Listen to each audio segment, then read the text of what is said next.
Olá pessoal, vamos para mais um vídeo. Eu sou Natália Araújo, consultora em saúde do trabalhador, falo das áreas de fisioterapia do trabalho e também ergonomia. Quero dar continuidade falando sobre os afastamentos porque há muitas dúvidas. E hoje eu quero falar sobre esses afastamentos na espécie, por espécie. O que quer dizer isso? Geralmente, a maior parte dos afastamentos se dá pela espécie B31, que são os auxílios doença. É a forma mais tradicional de conseguir esse benefício, né? Então, se você, trabalhador, necessita de um afastamento superior a 15 dias, onde é necessário fazer o agendamento da perícia pelo INSS, se você tem essa contribuição ativa num prazo mínimo de 1 ano, você pode entrar no critério de concessão do benefício através de auxílio-doença. Desta forma, vou dar o exemplo: o seu médico solicita 60 dias de afastamento. O médico perito do INSS vai avaliar se realmente é esse prazo o indicado no teu perfil e desta forma ele pode dar a concessão do benefício por espécie B31. Passado esses 60 dias, o benefício é cortado e você retorna ao trabalho normalmente. Então, neste caso, não há vínculo nenhum com o trabalho, você retorna às atividades normalmente e se há necessidade de um novo benefício, será feito um novo processo de análise, ok? Então, nesta etapa, que são os afastamentos mais comuns, que são por auxílio-doença, ali é só uma justificativa, um processo onde você necessita desse afastamento, retorna normalmente e não tem nenhuma relação com o trabalho. Inclusive, no seu processo de retorno, após uma semana, um mês, se porventura a empresa for desligar você, trabalhador, não há nenhum impedimento. É diferente do outro tipo de auxílio, que também é muito comum e tem relação direta com o trabalho. Nestes tipos de afastamento, que são os benefícios por espécie B91, a conversa é um pouco diferente. Por quê? Esse tipo de auxílio, ele está vinculado a um acidente de trabalho ou uma doença profissional ou ocupacional. Então, nestes casos, é feito todo o processo certinho, conforme o item explicado anterior. Só que o motivo daquele afastamento, ele tem relação com o trabalho. Então, ele pode ser oriundo de um acidente de trabalho, e isso é muito comum. Neste caso de acidente de trabalho, há o comunicado de acidente de trabalho vinculado, então isso torna-se um pouco mais fácil. Porém, nestes casos em afastamentos por espécie B91, há a questão da doença profissional ou doença ocupacional. Nestes casos, nem sempre há uma CAT envolvida, que é o comunicado de acidente de trabalho, né? Você adquiriu aquela doença que tem relação com o trabalho e por conta disso você conseguiu esse benefício. E como que isso acontece na prática? Geralmente é feito todo o processo do agendamento e no ato da perícia, o médico perito, ele vai avaliar todo o seu caso. O diagnóstico da doença, as suas atividades do dia a dia.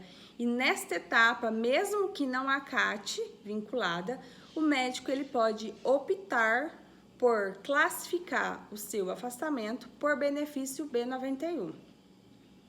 Porque ele entende que a doença que você adquiriu tem relação com a atividade no qual você trabalha, ou por questões de nexo técnico epidemiológico, são as questões de causalidade, ou seja, a sua doença ela tem relação com esforços repetitivos, com esforço físico, ou enfim, depende, né, da causa, pode ter essa relação.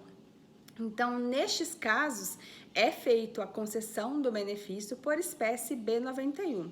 E o que muda? A empresa ela é notificada, né, sobre esse tipo de concessão do benefício e, neste caso, o afastamento ocorre normalmente, vou dar o exemplo anterior, um afastamento de 60 dias, só que, neste período, a empresa ela necessita continuar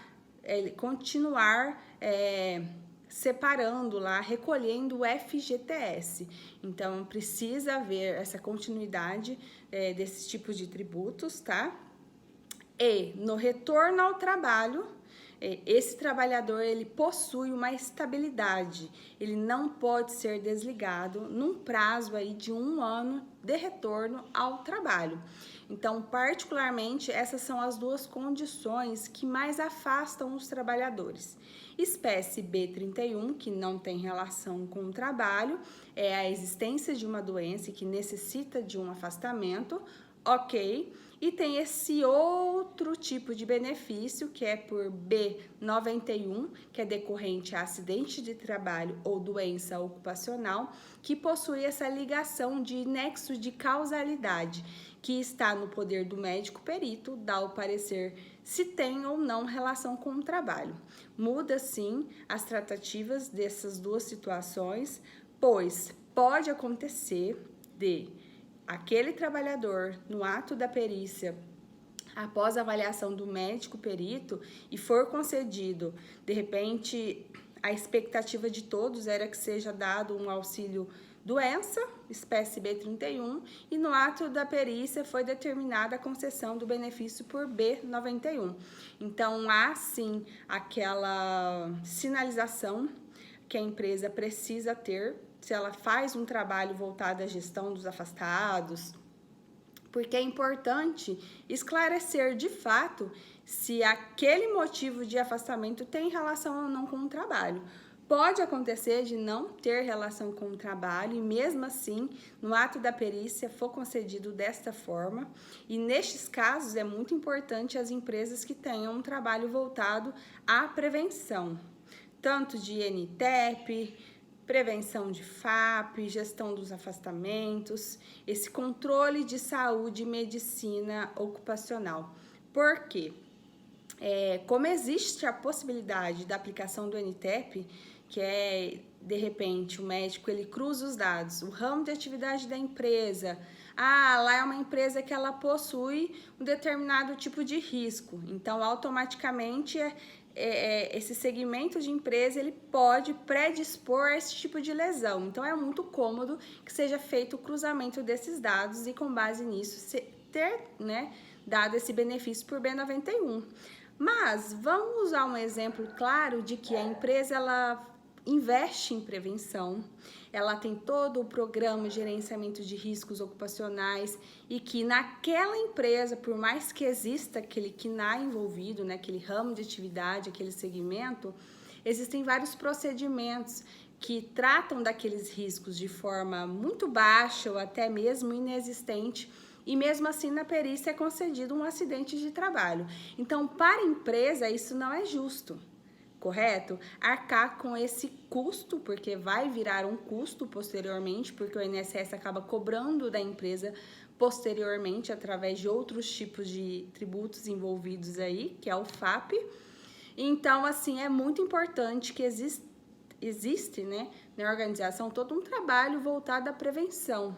E para você, trabalhador, quando acontece isso, geralmente para o trabalhador isso é bom, Se, independente se é auxílio-doença ou se é auxílio-doença acidentário, a doença ela existe.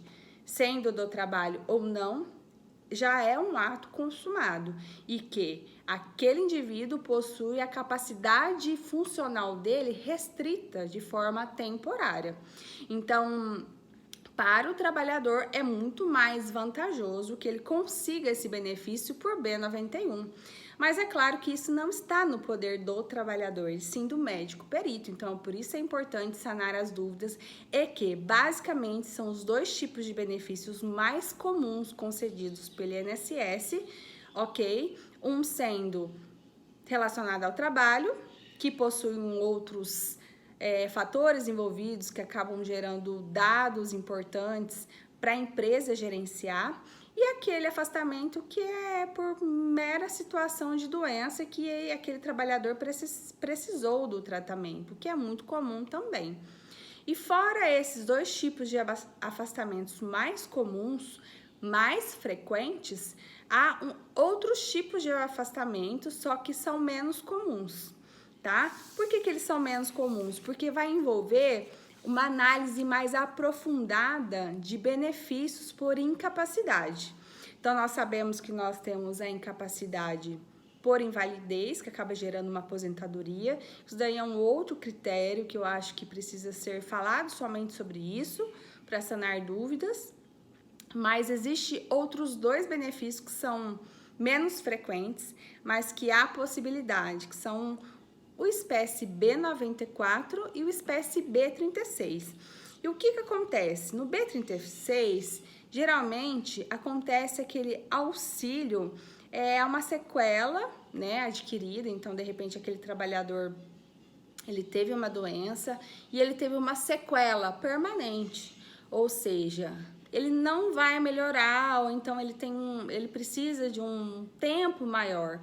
Então, é feito esse tipo de benefício e ele não tem a ver com um acidente do trabalho, ele não tem a ver com riscos ocupacionais da empresa. Então, esse tipo de auxílio, ele pode acontecer e não tem relação com o trabalho.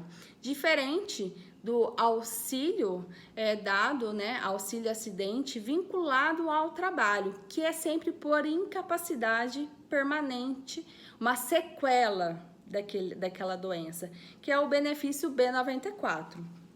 Então, é dado esse auxílio como uma forma de indenização, ali, um suporte. Então, nestes casos, o trabalhador ele não precisa estar afastado a todo momento. É um outro tipo de espécie que são menos comuns porque eles são envolvidos fatores como sequelas da doença. É um processo instaurado adquirido, que são as espécies B94 e B36, sendo uma relacionada ao trabalho e a outra também não. Lembrando que estes tipos de afastamento, eles podem ocorrer ao longo de outras perícias realizadas.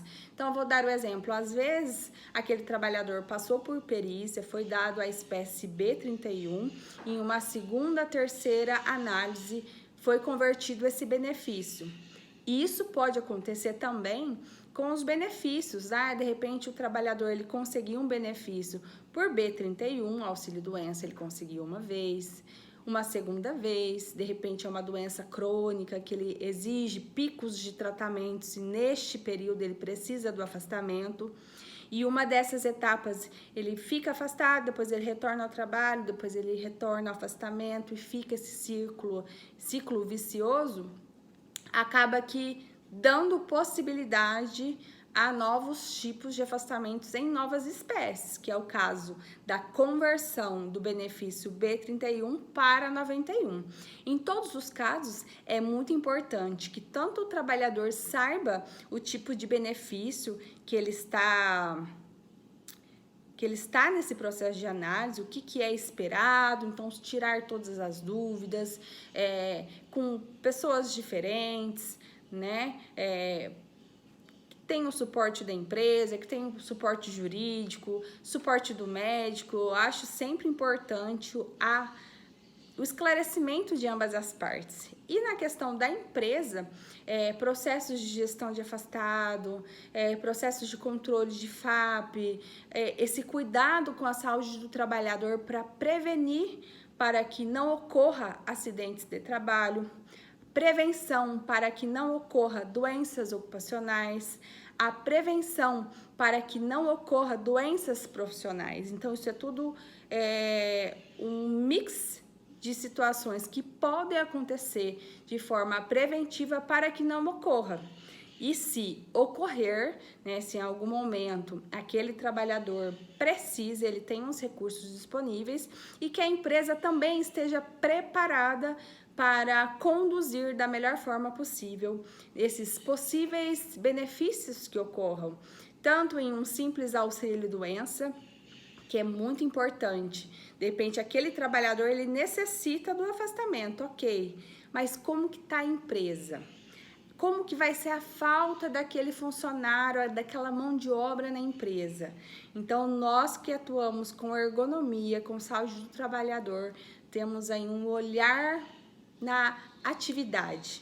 E quando falamos da atividade, nós estamos falando de fatores cognitivos, fatores organizacionais e fatores físicos. Então, é um mix de complementos que ajudam todo esse processo de prevenção. E quando ocorre esses processos de afastamento do trabalho, seja feito da melhor forma possível, tanto para a questão do trabalhador poder ter aquele seu tempo de afastamento necessário, e em contrapartida não sobrecarregar aquele time que fica na ausência daquele funcionário. Isso é muito importante. E principalmente quando vinculados com a causalidade, o nexo de causalidade com a empresa. Então, sempre quando há investimento em relação não só à ergonomia, mas aos aspectos de saúde de um modo geral e também de segurança, são fontes aí bacanas demais para promoção de redução de números de afastamento com relação com o trabalho. Eu espero que vocês tenham gostado e que eu tenha esclarecido quais são os principais espécies de benefícios aí que são concedidos pelo INSS, e até a próxima, pessoal. Obrigada!